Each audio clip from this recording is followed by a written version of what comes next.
Pant پھاڑ کر کے پہنو، سطر دکھا کر کے گھومو، کانوں میں بالیاں پہن لو، ہاتھوں میں چوڑیاں پہن لو، اور تھوڑی لمبی چوٹی لگا کر کے. مردوں کی بات کر رہا ہوں، نوجوان، اور یہ سمجھتے ہیں کہ ایک نیا فیشن ہے، ایک نیا فیشن ہے. یہ کون سا فیشن ہے کہ نہ مرد نظر آ رہا ہے نہ عورت نظر آ رہا ہے. اگر اس طرح کی حرکت کر کے کوئی نیا فیشن سمجھتا ہے گناہ کو، اور اس کا دیکھا دیکھی جتنے لوگ اس پر عمل کرتے رہیں گے ان سب کا گناہ اس کے اوپر ہوگا. شروعات میں اپنی جانب سے کوئی ایسی چیز نہ لاؤ. اللہ ہم سب کی حفاظت فرمائے. اس پر ایک نفیس بات میں گفتگو کر کے آگے بڑھ جاتا ہوں. مولا علی کرم اللہ وجہہ الکریم کی بارگاہ میں ایک مقدمہ آیا تھا. اس آیت کو یاد رکھیا، جس نے ایک آدمی کا قتل کیا گویا کہ اس نے سارے انسانوں کا قتل کیا، اور جس نے ایک آدمی کی جان بچائی اس نے سارے انسانوں کی جان بچائی. ایک مقدمہ آیا تھا حضرت علی کے بارگاہ میں. ہوا کیا تھا، ایک آدمی کا مرڈر ہو گیا، قتل ہو گیا. اب جہاں لاش پڑی ہوئی ہے وہاں پر سے فوجی گزر رہے تھے، پولیس اس زمانے کی حضرت علی کرم اللہ وجہہ الکریم کی گزر رہے تھے. لاش پڑی ہوئی ہے، خون میں لت پت ہے. اسی وقت اتفاق سے ایک آدمی وہیں جھاڑیوں کے پاس تھا جو چاقو اٹھایا ہوا تھا اور اس کے ہاتھ میں خون لگا ہوا تھا. فوراً پولیس نے اس کو پکڑ لیا. ایک آدمی کا قتل کیا. وہ چلاتا رہا میں قاتل نہیں ہوں، میں قاتل نہیں ہوں، میں نے نہیں مارا ہے. کہا کون مارا ہے؟ لاش پڑی ہوئی ہے، چاقو تیرے ہاتھ میں، خون تیرے ہاتھ میں لگا ہوا ہے. پکڑ کر کے لے کر کے آئے اور پھر مولا علی کرم اللہ وجہہ الکریم کی بارگاہ میں پیش کیا گیا. اور یہی پولیس والوں نے گواہی دی کہ ہم نے اس کو دیکھا ہے، جائے واردات پر یہی تھا، قتل کی جگہ پر یہی تھا، اور کوئی نہیں تھا. اور چھری بھی اس کے ہی ہاتھ میں تھی، چاقو اس کے ہاتھ میں تھی، اور لاش تر و تازہ تھی. اب اس سے کہا گیا تیرے پاس کوئی ثبوت، کوئی دلیل ہے کہ تو نے قتل نہیں کیا؟ کہا میں کیا بتاؤں، کوئی کیسے بتاؤں. اس کو صفائی دینے کے لیے موقع دیا گیا لیکن وہ اپنی صفائی میں کھرا نہیں اترا. تو حضرت علی نے فیصلہ فرمایا کہ قتل کی سزا قتل ہے. اسلام میں ایک جان کے بدلے پھر جان دینا پڑے گا، قتل کا قصاص ہے. حکم دیا گیا کہ اس کا بھی قتل ہوگا، اس نے ایک جان کا قتل کیا ہے. وہ کھڑا تھا. اب اس کو سزا کے لیے، موت کی سزا کے لیے لے جایا جا رہا تھا. اتنے ہی میں عدالت میں ایک شخص بھاگتا ہوا آیا، دوڑتا ہوا آیا. کہا امیر المومنین اس شخص کو چھوڑ دیں، وہ بے گناہ ہے، وہ مجرم نہیں ہے. کہا کیسے تجھے پتا؟ کہا جو مقتول ہے، جو لاش ہے جو پڑی ہوئی آپ کو ملی ہے، اس کا قاتل میں ہوں. میں نے قتل کیا، میرے سے اس کے معاملات تھے، رنجش تھی، میں نے قتل کیا ہے. لیکن میں نے جب دیکھا اس کو کہ یہ بیچارہ ناحق مارا جائے گا تو میرا دل نہیں رہا، نہیں گیا مجھ سے. میں حاضر ہو گیا، میں اقرار جرم کرتا ہوں، اس کی جان چھوڑ دیجیے. تو اس کو چھوڑ دیا گیا. ابھی اس کو پکڑ لیا گیا جو نیا قاتل آیا ہے، اقراری مجرم ہے. اب اس کو سزا دی گئی کہ اب اس کو جو ہے قتل کی سزا ہوگی کہ یہ حقیقت میں یہ مجرم تھا. اس وقت مولا حسین اور مولا امام حسن رضی اللہ تعالیٰ بچپن میں تھے یا جوانی میں تھے. بارگاہ حیدر کرار میں وہ بھی بیٹھے رہتے تھے. امام حسن مجتبیٰ کھڑے ہوئے، کہا بابا جان آپ نے فیصلہ پہلے والے کے بھی قتل کا سنایا تھا، دوسرے والے کی بھی قتل کا، اس کی بھی موت کی سزا، اس کو معاف کرنا چاہیے دوسرے والے کو. کہا کیسے؟ کہا آپ سزا کس آیت کے تحت سنا رہے ہیں؟ کوئی آیت ہوگی نا قرآن میں، قانون کیا ہے؟ فرمایا من قتل نفسا بغیر نفس، ایک جان کو جس نے قتل کیا اس نے انسانیت کا قتل کیا ہے، لہذا اس کو قتل کیا جائے گا. تو پھر حضرت امام حسن نے کہا یہ جو حقیقی مجرم ہے، یہ آیت کے دوسرے حصے پر بھی تو آتی ہے ومن احیاہا فکأنما احیا الناس جميعا، جس نے کسی ایک جان کو بچایا اس نے پوری کائنات کو بچایا. اگر یہ نہ آتا تو وہ ناحق مارا جاتا. پہلا والا یہ آیا اور اس کی جان کو بچایا ہے اس نے، تو بچانے کا انعام بھی تو اس کو ہونا چاہیے. تو اس کو بچانے کے عوض میں پھر اس کو معاف کرنے کا پروانہ دیا گیا. لیکن جو مقتول تھا اس کے گھر والوں کو بلایا گیا کہ کیا تم اس قاتل کو معاف کرتے ہو؟ تو دیت لے کر کے، جو معاوضہ ہوتا تھا وہ لے کر کے گھر والوں نے بھی اس کو معاف کیا۔ میرے عزیزو، یہ آیت آج پوری دنیا جانتی ہے، قرآن میں موجود ہے۔ ہم مصر میں تھے پڑھنے کے زمانے میں، اس آیت کو دہرا رہا تھا امریکی پریزیڈنٹ اس وقت اوباما، وہاں پر آیا ہوا اور وہ یہ آیت کو بار بار پڑھ رہا تھا اور بتا رہا تھا کہ اسلام میں یہ ہے کہ ایک قتل جس نے کیا گویا کہ پوری انسانیت کا قتل کیا، اور جس نے ایک آدمی کو بچایا اس نے پوری کائنات کو بچایا۔ وہ بڑے بھاشن تھے، لیکن ہم یہ سوچ رہے تھے جو اسلام کی اتنی باریکی کو جانتے ہیں اور پھر دہشت گردی کا لیبل اسلام کے اوپر تھوپتے کیوں ہیں؟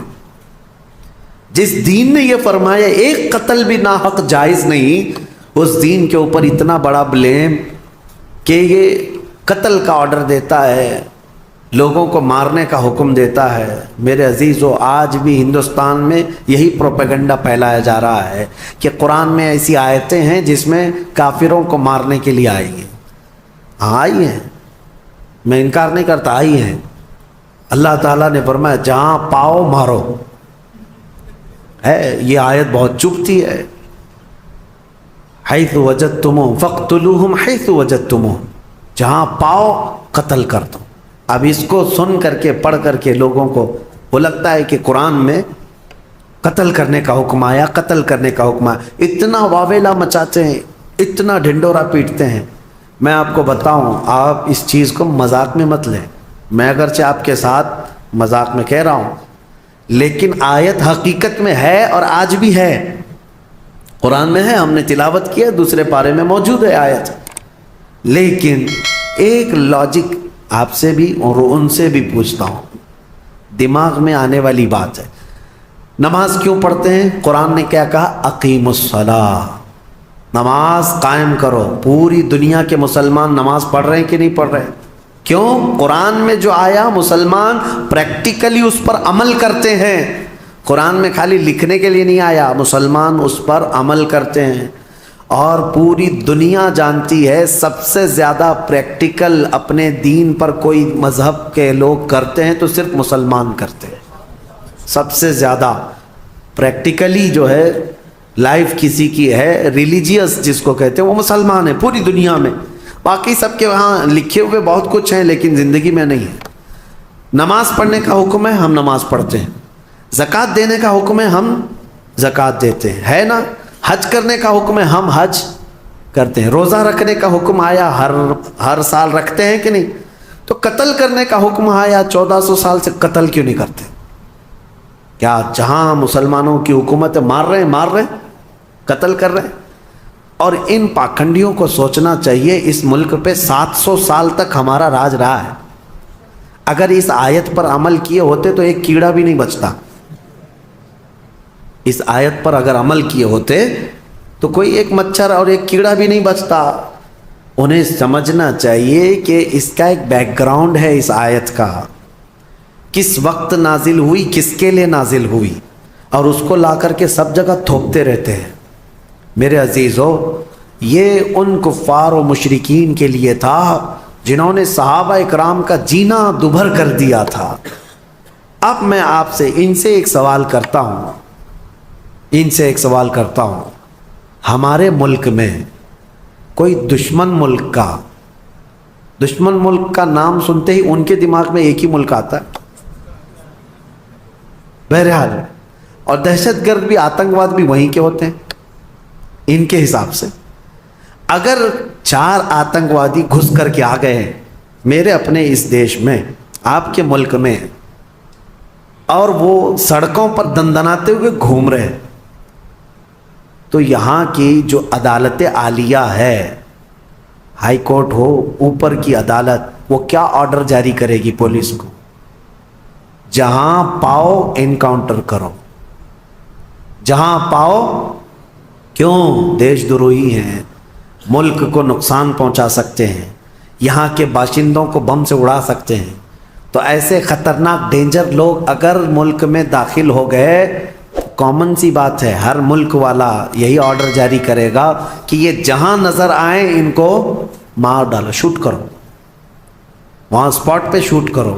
یہ آج کرنا جائز ہے، اور اسلام میں جو حکم آیا تھا اسی نہج پر تھا کہ مکہ سے صحابہ کو، رسول پاک صلی اللہ علیہ وسلم کو گھر بار سب چھوڑ کر کے جانا پڑا۔ ان ظالموں کو یہ نہیں معلوم کہ میرے آقا نے 3 سال تک پتے کھائے مکہ میں، مکہ والوں نے ایسا بائیکاٹ کر کے رکھا تھا، سلام کلام ہر چیز بند، تجارت لین دین سب بند تھا حضور پاک پر، چمڑے پانی میں ابال کر کے کھائے 3 سال تک، یہ ظلم کیا۔ کیا وہ سب انہیں نہیں پتا کہ بلال حبشی کو انگاروں میں سلاتے تھے، یہ پیر میں رسی باندھ کر کے سڑکوں پر کھینچتے تھے؟ حضرت خباب بن الارت کو، خبیب ابن عدی کو مسلح کر دیا تھا، ہونٹ کاٹے تھے، ناک کاٹے تھے، کان کاٹے تھے، آنکھوں میں گرم سلائیاں پھیری تھی، ناخنوں کو پکڑ سے کھینچا تھا۔ یہ دہشت گردی نہیں ہے؟ اور ایسے حالات میں جب رسول پاک ہجرت کر کے مدینے چلے گئے تو یہ ظالم وہاں پر بھی جانے لگے، کام مدینے کو بھی اجاڑنے کے لیے۔ اب بتاؤ اللہ کا حکم نہیں آئے گا کہ ایسے آتنکوادی جب بھی مدینے میں آئیں پکڑو ان کو؟ اور کیا کرنا چاہیے؟ یہ انصاف ہے یا عدل کا تقاضا ہے؟ آج بھی میرے ملک کی اگر حفاظت کی بات پوچھے گا مجھ سے کوئی، میں یہی کہوں گا کوئی دشمن ملک کا آتنکوادی اور یہاں میرے ملک کو نقصان پہنچانے کے لیے آئے گا، بغیر سوچے سمجھے ہم آرڈر جاری کرتے ہیں اگر ہمارے پاس پاور ہوگا۔ ہاں، اور دوسری بات، اس آیت کو یہ لوگ لے کر کے بہت واویلا مچاتے ہیں، کافروں کو مارنا ہے، کافروں کو مارنا ہے، قرآن میں لکھا ہے، قرآن میں لکھا ہے۔ یہ کس کے لیے حکم ہے؟ ہر مسلمان کے لیے نہیں ہے۔ جو صاحب اختیار، جو پاور والا ہے، جو سزا دینے کے اختیارات جس کو ہیں، اس کو حکم دیا گیا۔ چوری کرنے پر قرآن میں ہاتھ کاٹنے کی بھی سزا ہے، لیکن یہ نہیں ہے کہ ہمارے گھر میں چور رات میں پکڑا گیا اور میں چاقو لے کے رات میں کاٹ ڈالوں، یہ نہیں ہے۔ اسلامی حکومت بھی ہے تو چور کو پکڑو اور لے جاؤ حاکم کے پاس پیش کرو، حاکم پھر سزا دے گا، یہ نہیں کہ ہر گھر والے چاقو لے کے بیٹھے رہے۔ تو اسلام میں سزا دینے کے بھی جو احکام ہیں وہ حکام سے ریلیٹڈ ہیں، جو صاحب اختیار ہے وہ سزا دیں گے۔ تو بہرحال آپ اس بات کو سمجھیں، بہت مرتبہ میں نے اس کا کلیریفیکیشن دیا ہے کہ قرآن میں جو آیتیں آئی ہیں وہ قتل کے لیے ان کا ایک بیک گراؤنڈ ہے، ان کا ایک پس منظر ہے، وہ ایک خاص وقت کے لیے ہوئی تھی، اس وقت کے کیا حالات تھے یہ سب پڑھنا چاہیے، پھر قرآن پر انگلی اٹھاؤ۔ اللہ کریم ہم سب کو حقانیت پر قائم رکھے اور حق بولنے کی توفیق عطا فرمائے۔ میرے عزیزو، جہاد کے سلسلے میں بھی آیتیں آئی ہیں، میں کھل کر کے بتاؤں گا۔ یقیناً جہاد ایک مقدس لفظ ہے، نبی پاک صلی اللہ تعالیٰ علیہ وسلم نے جتنے جہاد فرمائے ان میں اکثر ڈیفنس کے لیے بھی ہوئے ہیں، ڈیفنس کے لیے ہوئے ہیں۔ اور کچھ لوگ یہ اعتراض کرتے ہیں کہ انہوں نے زبردستی جو کلمہ نہیں پڑھتا تھا اس کو جا کے مارتے تھے، نہیں، نبی پاک صلی اللہ تعالیٰ علیہ وسلم نے ایسا حکم نہیں فرمایا، اور نہ ہی پوری دنیا کے مسلمانوں کو یہ حکم دیا گیا۔ آج مجھے آپ یہ بتائیں، ہندوستان میں ابھی یہ کہتے ہیں ابھی تمہارا پاور نہیں اس لیے مارتے نہیں ہو، اور پھر جو پاور تھا 700 سال تک تب کیا کیا؟ کیا یہاں کے ہر مندر کو توڑ دیا گیا؟ کیا یہاں کے سارے ہندوؤں کو ختم کیا گیا؟ آج بھی میجورٹی ہندوؤں کی ہے، ہر زمانے میں رہی ہے، اس زمانے میں بھی تھی۔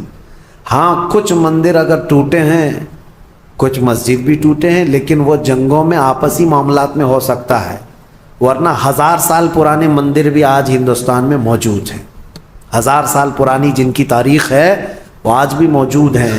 بنگال کی سرزمین میں، ہمارے کرناٹک میں جائیں، 800 سال پرانے مندر موجود ہیں۔ ان مندروں کے ساتھ چھیڑ چھاڑ نہیں کیا گیا تھا جب یہاں پر اسلامی حکومت تھی۔ میرے عزیزو، اسلام اس بات کا حکم نہیں دیتا۔ سیدنا عمر فاروق رضی اللہ تعالیٰ عنہ جب بیت المقدس فتح ہوا تو خود چل کر کے گئے تھے۔ میں آپ کو بتاؤں، بیت المقدس میں پہلی اذان ہوئی، نماز ہوئی، وہاں آج بھی ایک گرجا گھر، ایک چرچ ہے بیت المقدس سے قریب، کیونکہ عیسائیوں کی حکومت تھی، عیسائیوں سے مسلمانوں کے ہاتھ میں آئی بیت المقدس۔ تو جب حضرت عمر گئے تو عیسائیوں نے ریکویسٹ یہ کیا، خلیفۃ الرسول اللہ امیر المومنین آئے ہیں، سب دیکھنے کے لیے آ گئے تھے حضرت عمر کو، نام تو سنا تھا۔ تو عیسائیوں کا جو بڑا پادری تھا وہ آ کر کے ریکویسٹ کرتا ہے کہ آپ آئے ہیں تو ہماری چرچ میں بھی وزٹ کریں، ہماری گرجا گھر، ہماری عبادت گاہ۔ حضرت عمر وہاں تک گئے، امیر المومنین۔ تو عیسائیوں نے یہ کہا کہ آپ یہاں پر نماز پڑھ لیں۔ کون سی نماز؟ ان کی نہیں، مصطفیٰ کریم کی شریعت، ہماری نماز۔ حضرت عمر فاروق رضی اللہ تعالیٰ عنہ نے اندر نماز نہیں پڑھا، باہر نماز پڑھا۔ تو ان لوگوں کے دلوں میں ایک بات یہ آئی، کیا ہماری عبادت گاہ میں آپ کی عبادت نہیں ہوتی؟ سنو، حضرت عمر فاروق رضی اللہ تعالیٰ عنہ نے فرمایا، یہ میرے نبی کی خصوصیت ہے کہ اللہ نے پوری روئے زمین میرے نبی کے لیے سجدہ گاہ بنایا۔ السلام علیکم، میں ہوں فیروز انصاری اور آپ دیکھ رہے ہیں اسلامک اسٹوڈیو۔ تو بہت ہی بڑے علماء کرام مفتی سلمان اظہری کا بیان آپ لوگوں نے سماعت کیا۔ ان کا کہنے کا مطلب یہ تھا کہ جو لڑکے اور لڑکیاں جو پھٹے پھٹے کپڑے پہن کر، جینس پہن کر آج کل چلتے ہیں، سو اتنی اسٹائلش میں چلتے ہیں کہ وہ اپنے اسلام دھرم تک کو مٹی میں ملانے کے طور پہ چلتے ہیں۔ یاد رکھیے گا، اس طرح کے حرکتیں کر رہے ہیں تو اوپر جانے کے بعد پھر کا انصاف پھر بہت برا ہوگا۔ اس لیے ان کا کہنے کا مطلب ہے کہ جو پھٹے پھٹے کپڑے پہنتے ہیں وہ پہننا بند کریں، جو اسلامک طور پہ کپڑا آتا ہے وہی پہنا کیجیے، اور لڑکے لوگ جو اینڑیوں تک رگڑاتے ہوئے کپڑے پہنتے ہیں ان لوگ کو بھی منع فرمایا گیا ہے۔ اس لیے سبھی لوگ دھیان دیں اور اسلامک بات کے لیے چینل کو سبسکرائب کر لیں، اور چینل کو سبسکرائب کر لیجئے۔ ایسے ہی ویڈیو اس چینل پہ آتے رہتے ہیں۔ ملتے ہیں اگلے ویڈیو میں، تب تک کے لیے السلام علیکم۔